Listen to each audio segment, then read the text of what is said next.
गोविंद मेरो है गोपाल मेरो है, गोविंद मेरो है गोपाल मेरो है, मेरे बाके बिहारी नंदलाल मेरो है, मेरे बाके बिहारी नंदलाल मेरो है, गोविंद मेरो है। बच्ची को मारने के लिए हिरण्यकश्यप लाल पीला होकर के और चल पड़ा, और जहां जाता है पृथ्वी कांपने लग जाती है। गाना जय हो। हमको नहीं सुनाता है ये सारंगी का राग हमारे मन को भद्रक बनाता है, किसका नाम ले रहा है हमारे दुश्मन का, जिसने हमारे भाई का वध किया था एक सूर्य बन करके। गोविंद मेरो है गोपाल मेरो है, गोविंद मेरो है गोपाल मेरो है, मेरे बाके बिहारी नंदलाल मेरो है, मेरे बाके बिहारी नंदलाल मेरो है, गोविंद मेरो है गोपाल मेरो है, गोविंद मेरो है गोपाल मेरो है। अरे ये आकाश पृथ्वी बोल है, जय हो। ये आकाश पृथ्वी मोल है, मैं हूँ जगत का नारायण, मुझसे बढ़कर कौन है। किस नारायण का नाम ले रहा है, जो भी कुछ हूँ मैं हूँ तेरा रक्षक, तेरा भक्षक, तेरा परमात्मा मैं हूँ, निर्जीव है तू, तेरी आत्मा मैं हूँ जिसको हार समझा था। तुझको पहाड़ों से भिजवाया फिर भी नहीं मरा, अपनी बुआ को खा गया जिसको हार समझा था गला अपना सजाने को, पिछेला नाग बन बैठा आज हमी को बता किस नारायण का नाम ले रहा है तू। क्रोधात् भवति सम्मोह सम्मोहाति स्मृति विभ्रमा, क्रोध में अंधा हुआ हिरण्यकश्यप चिल्ला पड़ा, हे मूर्ख, तेरा भगवान यदि सबको बल पराक्रम प्रदान करता है तो बोल कहाँ रहता है तेरा राम, मैं भी देखूं जरा तेरे राम को। प्रहलाद जी ने डट करके और पिताजी का जवाब देते सभी लोग सुने। अरे तुमको क्यों जगदीश कहूँ, मैं दिन रात उसी के गाऊंगा, जो मांगे से मिलता नहीं, मैं बिन मांगे ही पाऊंगा। हे पिताजी, मैं आपको जगदीश कैसे कहूँ, आप मार सकते हो परंतु जीवन दान नहीं दे सकते, मेरे जगदीश मार भी सकते हैं और जीवन दान भी दे सकते हैं। जय हो। अरे बता कहाँ है तेरा वो नारायण, बता, जो भी कुछ हूँ चरण धर नहीं सकता वो नारायण तेरे घर में, हमेशा मेरे भय से सोता है, क्षीर सागर में फलक काटूंगा तुझे से शरारत सब भुला दूंगा, हवाई चौस में आकर तुझको ठोकर से उड़ा दूंगा, कसम भोलेनाथ की तेरी हंसी मिटा दूंगा, बैठार के तलवार की नोक पर कई चक्कर घुमा दूंगा। बता कहाँ है वो तेरा नारायण। आप में मुझ में खड़ग कंब में व्याप रहे जगदीश, हे पिताजी, मेरे जगदीश आप में भी है और कण कण में है, आपकी इस खड़ग में भी है और इस लाल खंबे में भी है। प्रहलाद जी कह रहे हैं, जरा सुने ध्यान से।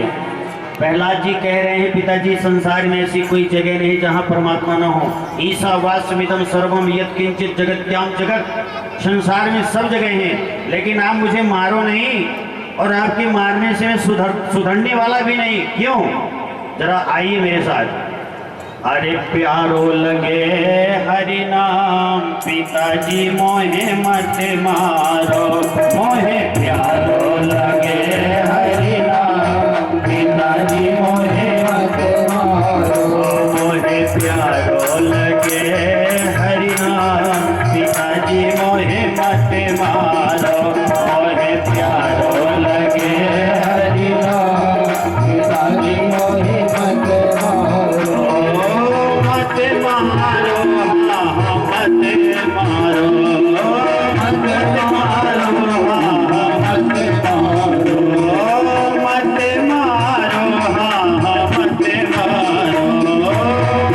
मारो मोहे प्यारो लगे हरि नाम पिताजी मोहे मत मारो मोहे प्यारो लगे हरि नाम पिताजी मोहे मत मारो मोहे प्यारो लगे हरि नाम पिताजी मोहे मत मारो मोहे प्यारो लगे हरि नाम पिताजी मोहे मत मारो। कहना है कण कण में नारायण है, तुझ में मुझ में खड़क खप में प्यास रहे जगदीश। इस खम्भे में तेरा नारायण है, इस खड़क में तेरा नारायण है। यदि इस खम्भे में तेरा नारायण है तो आज वो नारायण रहेगा या ये हिरण्यकश्यप रहेगा। ईसा वास्विदम सर्वम यत् किंचित जगत्याम जगत। वह तो कण कण में अणु अणु में सर्वत्र है। हिरण्यकश्यप में यदि सर्वत्र है तो क्वासो यदि सा सर्वत्र कस्मात् स्तंभे न दृश्यते। यदि तेरा भगवान सर्वत्र है तो मुझे इस खंभे में दिखाई क्यों नहीं दे रहा है? क्या तेरा भगवान इस खंभे में है? तो प्रहलाद जी ने कहा हाँ। प्रहलाद जी ने कहा क्या किया? हिरण्यकश्यप ने जैसे घुमा करके और एक गदा मारने के लिए खंभे की तरफ दौड़े तब नरसिंह भगवान वहां से प्रकट हो गए। बोलिए नरसिंह भगवान की। और हुआ क्या? गगन गड़गड़ानो खंबे फाटो चरचरानो। एक मिनट है। बोलिए नरसिंह भगवान की। इस तरह से एक ही खंबे से एक ही गदा से घुमाने की कोशिश की तो साक्षात नरसिंह भगवान प्रकट हो गए खंबे को फाड़ करके और दोनों का युद्ध प्रारंभ हो गया।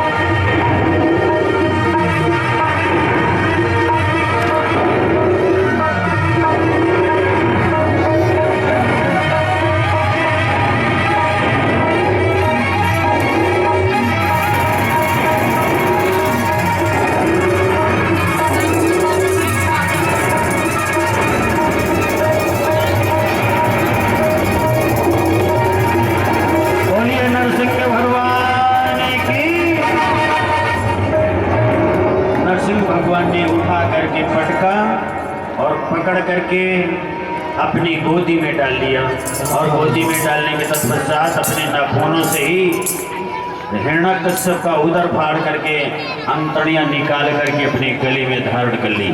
लेकिन हिरण्यकश्यप जब नरसिंह भगवान की गोदी में था तो मरने से पहले ही और अपनी तपस्या का बल जो वरदान मिले थे वो बोलना प्रारंभ कर दिया। भगवान ने कहा कि तूने जितने भी अनुचित कार्य किए हैं आज उनका सबका फल मैं आपको दूंगा।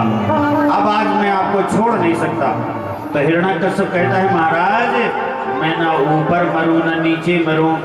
तो भगवान कहते हैं मैं देहरी में बैठा हूँ, ना तो मैं ऊपर हूँ ना तो नीचे हूँ। तो फिर दूसरा वरदान है ना मैं अस्त्र से मरूं ना शस्त्र से मरूं। तो भगवान ने कहा देखिए मेरे हाथों में किसी प्रकार का कोई हथियार नहीं और तुझे मारने के लिए मेरे नाखून ही काफी हैं। तीसरा वरदान याद करता है कि प्रभु मैं ना तो रात में मरूं ना तो दिन में मरूं। तो भगवान कहते हैं ना तो रात है ना तो दिन है, अभी गौधूली बेला है, अभी सूर्य भी चमक रहा है और सूर्य अस्त भी होने वाला है। तो देखिए ये भी वरदान निष्फल हो गया। तो बोले मैं ना मनुष्य से मरूं ना सिंह से मरूं। तो बोले भगवान बोले नरसिंह भगवान कि मेरी शक्ल को देख, ना तो मैं सिंह हूँ ना तो मनुष्य हूँ, मैं नरसिंह हूँ, आधा सिंह और आधा मानव हूँ। इसके बाद में ब्रह्मा की बनाई हुई सृष्टि से मैं किसी से न मरूं। तो भगवान बोले ब्रह्मा जी को मैं बनाता हूँ, ब्रह्मा जी मुझे नहीं बनाता है। अच्छा, तो 12 महीने में किसी भी महीने में मेरी मौत न हो। तो नरसिंह भगवान ने कहा देख, ये 13वां महीना, पुरुषोत्तम महीना, मलमास का महीना, अधिक मास मैंने सिर्फ तेरे लिए स्पेशल बनाया हुआ है। और जब सारे वरदान निष्फल हो गए तो बुरी तरह से हिरण्यकश्यप को भगवान ने मारा और मार करके सत्यम विधातुम निज भृत्य भाषितम व्याप्तम च भूते स्खिल चात्मनाः, ब्रह्मा जी के समस्त वरदानों की प्रभु ने रक्षा की और रक्षा करके और अपने भक्त का कल्याण किया। सभी लोग देख ही रहे थे कि प्रहलाद जी बेचारे दूर खड़े हुए और इस तमाशा को सब देख रहे थे। जब भगवान क्रोधित थे तो सभी देवता मुंह में उंगली दबा करके रह गए। हे भगवान, आज तक हमने ऐसा कभी क्रोध भगवान का देखा नहीं है। और श्रीमान जी चाहे जितने गुस्सा हो जाएं, लेकिन श्रीमती जी बहुत सुंदर मनाना जानती हैं। तो क्या करना चाहिए? आज भगवान जब भगवान का क्रोध नहीं शांत हो रहा है तो क्या करना चाहिए? बोले हमें लक्ष्मी जी के पास जाना चाहिए और लक्ष्मी जी के पास जाएंगे, वो आएंगी और आ करके और भगवान को मना लेंगी और सारी बात बन जाएगी। सभी देवी देवता क्षीर सागर गए, लक्ष्मी जी से प्रार्थना किया तो लक्ष्मी जी ने कहा मेरे पति और इतने क्रोध में। देवता बोले माँ जी अब कोई जवाब नहीं है, इतना क्रोध है, हमने ना तो देखा ना तो सुना। लक्ष्मी जी बोली देवताओं आप लोग झूठ बोल रहे हो, मेरे पति कभी गुस्सा करते नहीं। क्यों नहीं करते? बोले मैं आप लोगों को बताती हूँ। बोले शांताकारं भुजगशयनं पद्मनाभं सुरेशं विश्वाधारं गगनसदृशं मेघवर्णं शुभांगं लक्ष्मीकान्तं कमलनयनं योगिभिर्ध्यानगम्यं वन्दे विष्णु भवभयहरं सर्वलोकैकनाथनं। 1000 फण वाले शेष नाग के ऊपर 24 घंटे पड़े रहते हैं लेकिन उनको क्रोध नहीं आता है। लक्ष्मी जी ने बढ़िया सुंदर 16 श्रृंगार किए, सोने की थाली में सुंदर आरती सजाई और आरती सजा करके और भगवान नरसिंह के पास भी आई। नरसिंह के पास में आई तो देखती क्या है कि हिरण्यकश्यप का वध हो चुका है और प्रहलाद को अपनी जीभ से चाट रहे हैं नरसिंह भगवान। और आ करके और आरती उतारने लग गई। तो जब चरणों से आरती उतारना प्रारंभ की और मुखारविंद तक आरती गई और एक गर्जना जोर की जैसे नरसिंह भगवान ने की तो लक्ष्मी मैया थाली फेंक करके दैया मैया करके भग गई। ही जा करके मना सकता है, तीसरे की बस की बात नहीं है। अब भगवान गए, भगवान के पास में प्रहलाद जी गए और प्रहलाद जी ने साष्टांग दंडवत प्रणाम किया और प्रणाम करते ही भगवान ने प्रहलाद जी को अपनी गोदी में बिठा भिक्षा लेकर के बावन भगवान अपने गुरु बृहस्पति को भिक्षा दिया। बृहस्पति गुरुदेव ने कहा कि मुझे मेरा पेट इतने भरने वाला नहीं है, मुझे तो 3 लोक की संपदा चाहिए। बावन भगवान ने कहा कि गुरुदेव मैं पौना या इंसान, अब मुझे कोई भी 3 लोक की संपदा को कोई नहीं देगा। तब तो गुरुदेव बृहस्पति ने बताया कि आप चिंता मत करें, नर्मदा नदी के किनारे राजा बलि नाम के एक राजा हैं जो यज्ञ कर रहे हैं और उनके पास आप जाओगे तो ये सम्मान किया। राजा सुन करके अट्टहास करने लग गया, हे बावन भगवान जैसे आप पौना हो वैसे आपकी पावनी बुद्धि भी। आता है कि सुखदेव शुक्राचार्य जी आ करके और रामझारा के जल के क्षेत्र में आके बैठ गए। ये अगर पानी नहीं गिरेगा संकल्प नहीं होगा तो कि पानी गिरा संकल्प हुआ, पृथ्वी नापना प्रारंभ किया। तो बावन भगवान ने एक पद से अतल पितल सुतल तलातल रसातल महातल पाताल नीचे के 7 लोक नाप लिए और दूसरा पैर उठाया तपा सत्य, ये 7 लोग ऊपर के नाप लिए, तीसरा पैर बाकी रह गया। तो भगवान ने तुरंत नाग फांस में बांध करके राजा बलि को डाल दिया और डालने के बाद में कहा, भाई तीसरा पैर अब मैं कहाँ रखूं? तो राजा बलि ने कहा, महाराज धन बड़ा होता है कि धनवा है, लेकिन मुझे बताइए कि मैं कहाँ रखूं? तब तो राजा बलि ने कहा कि महाराज पदम तृतीयम कुरु शीर्ष में निजम, अपना तीसरा पग और मेरे माथे में रख करके और पूरा कीजिए।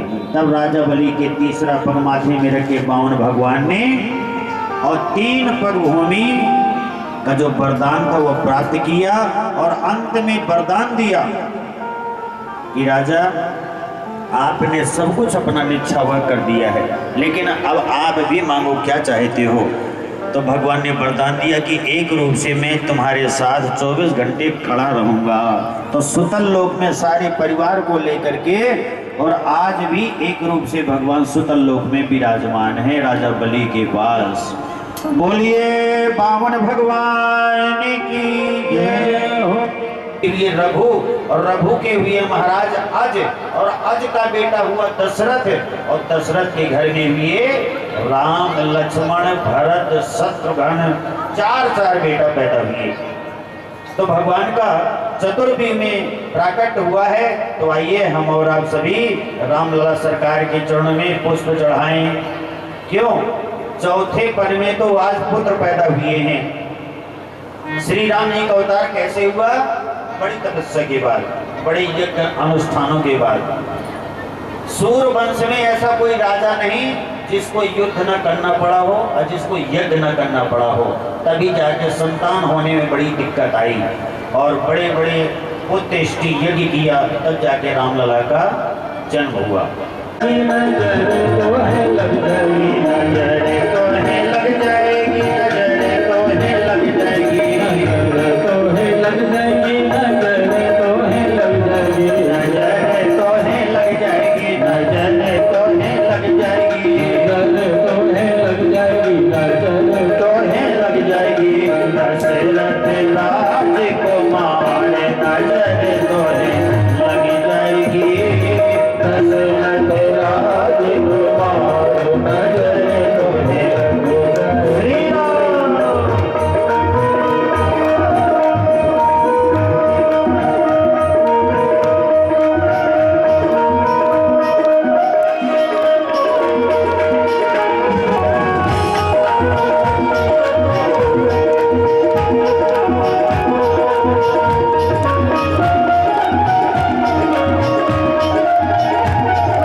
श्याम जी की तरफ चले।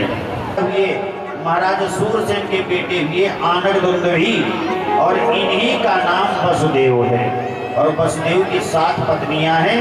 उनकी 7वीं पत्नी देवकी के गर्भ से 8 संतानें प्राप्त हुई, जिनको कंस का भय था वही हुआ। एक दिन कंस अपने महलों में घूम रहा था, तो कंस की नजर अकेले अचानक अपनी चचेरी बहन के ऊपर पड़ी, जिसका नाम था देवकी। कंस के मन में आया कि अब मुझे अपनी बहन की शादी कर देना चाहिए। तो दौड़ते दौड़ते गए तो आनक दुंदुभी अर्थात वसुदेव जी से रिश्ता पक्का करके आ गए। 6 बहनें पहले भी उनको ब्याह रखी हैं और ये 7वीं बहन है जिसकी शादी करने के लिए तैयार है। बारात आ गई, शादी हुई और शादी होने के बाद में बारात को विदा किया गया। जब विदा किया गया तो गांव से थोड़ी दूर ही बारात निकली और आकाशवाणी हुई कि अरे कंस, जिसको तू इतने प्रेम से भाव से भेजने जा रहा है, इसी बहन का 8वां पुत्र तेरा ही काल बनेगा। इतनी बात कंस के कान में सुनाई दी। कंस रथ से नीचे आया, अपनी बहन देवकी के बालों को पकड़ा और पकड़ करके नीचे रथ से गिरा दिया और बाल पकड़ के तलवार निकाल के खड़ा हो गया। जब ऐसी झांकी सामने आई तो वसुदेव जी रथ से नीचे आए और उन्होंने कहा, राजन, अगर ये विवाह की बेला है और ऐसी अवस्था में रिश्तेदारों के बीच में और अगर इस बहन को मारते हो तो तुम्हारे समाज में तुम्हारा सब कुछ बेकार हो जाएगा, तुच्छ हो जाएगा तुम्हारा। ऐसे राजा का कोई सम्मान नहीं करेगा। जो कारण हो आप मुझसे बताइए। कंस बोला, वसुदेव, इसका जो 8वां बेटा होगा वो मेरी मौत का कारण बनेगा। मैं चाहता हूं कि ना रहेगा बांस, ना बजेगी बांसुरी। अगर मैं इसको आज ही खत्म कर दूंगा तो मुझे इंतजार नहीं करना पड़ेगा। लेकिन आज ये विवाह की शुभ घड़ी है तो मैं इस पाप से बच भी रहा हूं, लेकिन कैसे बचूं? तो वसुदेव जी ने कहा, मैं प्रतिज्ञा करता हूं, आपको वचन देता हूं, मैं वसुदेव आपको वचन देता हूं कि देवकी के जितने भी पुत्र होंगे मैं आपको समर्पण कर दूंगा। वसुदेव जी की बात को मान करके कंस ने इस विध्वंस को टाल दिया, इस मौत को टाल दिया। दोनों पति पत्नी को, देवकी को, वसुदेव को ससुराल छोड़ने नहीं दिया, लौट करके और अपने ही कारागार में जेल में डाल दिया। और समय आते आते और इसने 6 पुत्रों को नष्ट कर दिया। 7वीं एक कन्या हुई, उसको भी मारना चाहा तो वो पैर छुड़ा करके अपना और आकाश में चली गई और ये और कह गई कि अरे दुष्ट पापी, तेरे मारने वाला ब्रज में पैदा हो चुका है। बोलिए श्री वृंदावन बिहारी लाल की। जब इतनी बात कही तो कंस की ओर धड़कन बढ़ गई कि हे भगवान, अभी तक मैं सारी व्यवस्था करके बैठा हूँ, फिर कहाँ से पैदा हो गया? और जो देवकी माँ के ही बेटे बलराम जी थे, तो योग माया के द्वारा भगवान ने रोहिणी के गर्भ में डलवा दिया था। इसीलिए एक नाम बलराम जी का संकर्षण भी कहा करते हैं। संकर्षण, बलराम, ये दोनों नाम हैं। 8वें का जब नंबर आया तो जब पहला पुत्र पैदा हुआ तो वसुदेव जी पहले पुत्र को लेकर के कंस के दरबार में गए और कहने लगे, भैया ये पहला पुत्र है, इसको आप देख लीजिए। कंस ने उस पुत्र को देखा और देख करके कहा, वसुदेव जी इसको आप ले जाइए, ये तो पहला है, मुझे तो 8वें से मतलब है। और इतने में नारद जी आ गए। तो नारद जी के हाथ में कमल का फूल है और कमल का फूल नारद जी घुमा रहे हैं और अपने शिष्य कंस से कह रहे हैं, राजन जरा ये बताइए कि इस कमल में कितने पत्ते हैं, कितने पंखुड़ी हैं, किन के बताओ।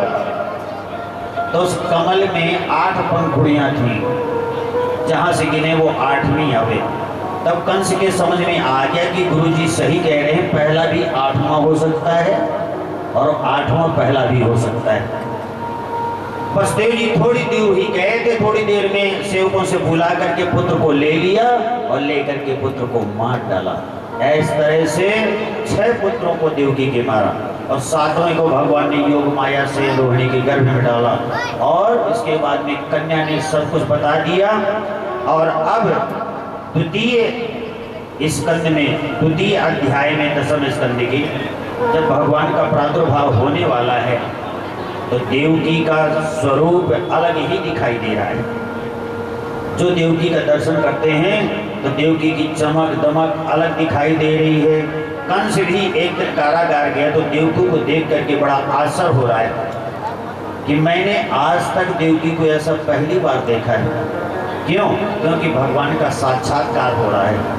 आज मामा का साक्षात्कार हो रहा है भगवान से, क्यों ना हो, क्योंकि लीला तो करनी ही करनी है। अब ये बचने वाला है नहीं।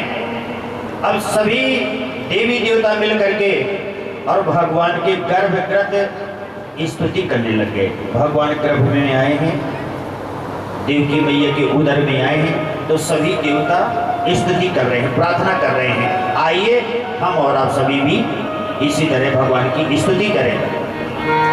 इधर कंस को उठते बैठते खाते पीते सोते जागते चैन नहीं। आसीना संविशतिष्ठन भुंजान पर्यटन महीम चिंतयानो ऋषिकेशन अपश्यन तन्मयम जगत।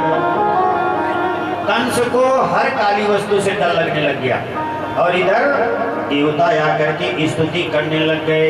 आइए हम और आप भी सभी भगवान की स्तुति करें। स्वागतम कृष्णा शरणागतम पाहि, स्वागतम कृष्णा शरणागतम पाहि, स्वागतम सुस्वागतम शरणागतम पाहि, स्वागतम सुस्वागतम शरणागतम पाहि, स्वागतम कृष्णा शरणागतम पाहि, स्वागतम शरणागतम पाहि, स्वागतम सुस्वागतम शरणागतम पाहि, सुस्वागतम शरणागतम पाहि, स्वागतम कृष्णा शरणागतम पाहि। सभी देवता स्तुति कर रहे हैं भगवान की और क्या कह रहे हैं? सत्यव्रतम सत्यपरम त्रिसत्यम सत्यस्य योनिम निहितम च सत्य। प्राकट्य का जब समय आया ना तो काला परम शोभना, काल माने होता समय, समय इतना सुंदर आ गया कि परीक्षित जी को कह रहे हैं श्री सुखदेव जी कि क्या आया तो आया, क्या बोले जो नहीं होना चाहिए ऐसा हुआ। बरसात के महीने में कीचड़ में मच्छरों में मक्खियों में ऐसा महीना आया। कौन सा ऐसा महीना? भादव का महीना। और बवकर्ण कृष्ण पक्ष और दिन गदा आयुर्युधम, भगवान के हाथ में शंख चक्र गदा पद्म धारण किए हुए और माता पिता को दर्शन दिया। तो बसदेव जी ने स्तुति किया और मैया देवकी ने भी स्तुति किया। लेकिन जब मैं छोटा सा नन्हा सा बालक हो जाऊं तब आप मेरी चिंता करना। अब भगवान थोड़ी देर में सारा वृतांत बताया अपने माता पिता को कि मैं जैसे छोटा बालक हो जाऊं तो मुझे सूप में रह करके नंद के गोकुल में भिजवा देना। और अब बाहर का नजारा देखते हैं तो भादों का महीना बढ़िया सुंदर रिमझिम बारिश लगी हुई है और भगवान बोल के गए हैं कि मुझे यहाँ नहीं रखना, यहाँ से मुझे आगे भिजवा के आना। अब तो उस बारिश के मौसम में ही बसदेव जी ने एक टूटा फूटा सूप लिया, उसमें लाला को लिटाया और लिटा करके ले चले। थोड़ी देर मथुरा आए तो पुनः बेड़ी दरवाजे हथकड़ी सब पुनः ज्यों की त्यों लग गए। इधर होता क्या है आप लेकर के भजन कर रहे थे। क्या भजन कर रहे थे? अबे तो भयो नाय आगे पतो नाय अभी तो भयो नाय आगे पतो नाय। इसका मतलब ये होता है कि अभी तक तो मेरे घर में बेटा पैदा नहीं हुआ और आगे होगा कि नहीं होगा ये पता नहीं। सुनंदा बोली बहन, सुनंदा बोली भैया तू जल्दी घर चल। नंद बाबा कहते हैं बहन तुझे आपको जो कुछ बोलना हो यही बोल दे। सुनंदा बहन बोलती है जब तक तिजोरी की चाबी नहीं दोगे तब तक बताऊंगी नहीं। नंद बाबा ने जेब से तिजोरी की चाबी निकाली और बहन के हाथ में दे दी और बहन खुशी के मारे बताती भैया तेरे घर में लाला को जन्म है गयो है। बोलिए नंद के लाला की जय हो। इतनी बात सुनते ही 80 साल के डोगरा नंद बाबा खुशी के मारे फूले नहीं समाये। तुरंत जाकर के ब्राह्मणों को बुलाया और ब्राह्मणों को बुला करके सुंदर स्वस्ति वाचन कराया और स्वस्ति वाचन करके ब्राह्मणों ने आज्ञा दिया कि आप जाइए यमुना जी में स्नान करिए, स्नान करके पूजन करवाइए। अब पूजन करवाने के बाद में फिर आगे का कार्य करवाया जाएगा। उधर नंद बाबा स्नान करके आए और आ करके बढ़िया सुंदर कपड़े पहनाए, पगलाबंदी पहनाई, पगड़ी पहनाई। इतना उतावलापन है कि अपने आप ही सारे दूध दही मक्खन मलाई रबड़ी लेकर के सभी चले। तब नंद बाबा सबके मन भाई। लाल की जय, कन्हैया लाल की जय, यशोदा लाल की जय, यशोदा लाल की जय, कन्हैया लाल की जय, यशोदा लाल की जय, यशोदा लाल की।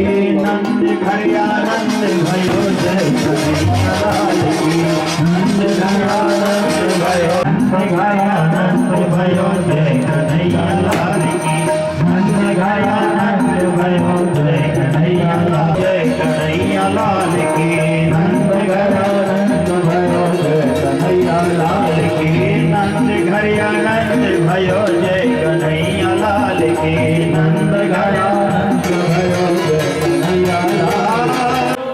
अभी समय दिया जाएगा आप लोगों को।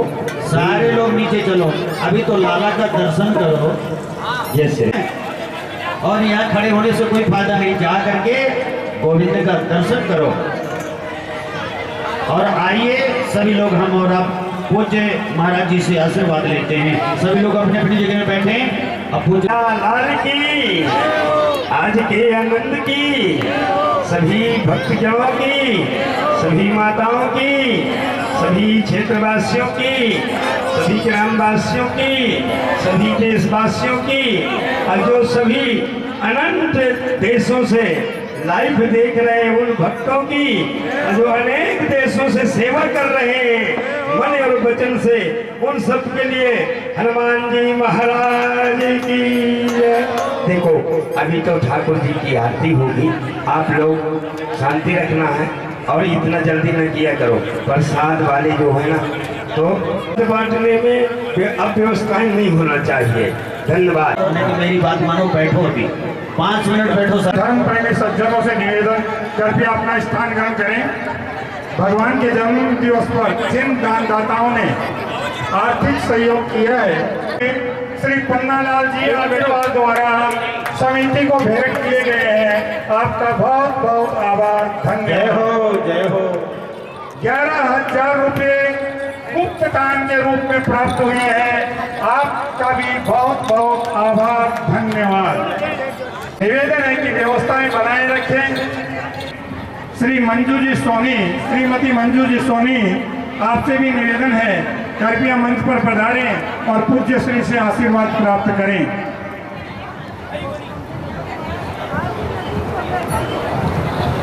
इसी क्रम में श्री बजरंग लाल जी से पत्नी कृपया मंच पर पधारें और पूज्य श्री से आशीर्वाद प्राप्त करें, पंडाल में पहुंच जाए। आज तो कथा 2:30-3 बजे प्रारंभ हुई, मुख्य यजमान ही 2:30 बजे आया। यजमान मुझे जाना है तो समय से जाऊंगा। ये कोई घर की दुकान नहीं है कि जब मर्जी आवे तब खोल के बैठे। ऐसा नहीं, कोई भी यजमान बने तो समय का विशेष ध्यान रखे, क्योंकि तुम्हारे पीछे सैकड़ों आदमी पीछे बैठा हुआ है। इसलिए जिसने समय को नहीं जाना उसने कुछ नहीं जाना। गायत्री देवी जी अग्रवाल मंच पर पधार चुके हैं। पूज्य श्री के से आशीर्वाद प्राप्त कर रहे हैं। मैं इनके परिवार के लिए मंगल कामना करता हूँ माँ जी राम कि राम। इसी तरह से आपका मनोभाव इन धार्मिक आयोजनों से जुड़ा रहे। सभी माताओं बहनों से भी निवेदन, इस कथा में अपना जो आर्थिक सहयोग देना चाहें वो अपनी रसीद यहाँ से कटवा सकती हैं। काहे को यक बनो है पालना, काहे को यक बनो पालना, काहे को यक बनो है पालना, काहे को यक बनो है पालना, काहे के लागे भोजना के होले जोटा दी, काहे के लागे के होले होले जोटा दी, मेरो लाला झूले नान के होले जोटा दी, मेरो लाला झूले नान के होले संतम हृदयारविंदे भवं भवानी सहितं नमामि। त्वमेव माता च पिता त्वमेव बन्धुश्च सखा त्वमेव, त्वमेव विद्या द्रविडं त्वमेव सर्वं मम देव देवा, त्वमेव सर्वं मम देव देवा। आरती बाल कृष्ण की जय।